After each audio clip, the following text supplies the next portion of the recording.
2024ஓட year எண்டில் என்னோட டே எப்படி போச்சுன்னு தான் பார்க்க போகிறோம். நல்ல மழையோட ஸ்டார்ட் ஆனிச்சு. அம்மாவுக்கு ஹெல்ப்லாம் பண்ணி முடிச்சுட்டு ஜிம் கிளம்புறேன்னு சொல்லி கேட்டேன். பட் மழை நல்லா பைக் தர மாட்டேன்ட்டாங்க. சரி வேறு வழியே இல்லை, பஸ்ஸில் தான் போய் ஆகணும்னு கிளம்பிட்டேன். பஸ்ஸுக்காக வெயிட் பண்ணிகிட்டு இருந்தேன். அது வரை மழை ஸ்டாப் ஆகவே இல்லை. ஃபைனலி பஸ்ஸும் வந்துருச்சு. பஸ்ஸில் ஏறினதுக்கு அப்புறமா சுத்தமாக மழையே இல்லை. செம்ம ஹாப்பி. அப்படியே சாங்ஸ் கேட்டுட்டு ஒரு 1/2 hour ட்ராவல் பண்ணி சிட்டி கிளம்பிட்டேன்.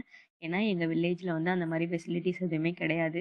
சிட்டிக்கு தான் போய் ஆகணும். 1/2 hour கிட்ட ட்ராவல் பண்ணி ஃபைனலி ஜிம்மும் ரீச் பண்ணிட்டேன். ஜிம் ரீச் பண்ணதுக்கப்புறம் பார்த்தா டைமிங்கும் மிஸ் மேட்ச் ஆகிடுச்சு. பயங்கர திட்டு வாங்கிட்டேன் மாஸ்டர் கிட்ட. அதுக்கப்புறம் கார்டியோலேருந்து ஸ்டார்ட் பண்ணேன். கார்டியோ ஒர்க் அவுட்டோட வீடியோ மட்டும்தான் எடுக்க முடிஞ்சது. அதுக்கப்புறம் பண்ண ஒர்க் அவுட் எதுவும் எடுக்க முடியல. ஏன்னா என் மாஸ்டர் பயங்கர கோவத்தில் இருந்தார்.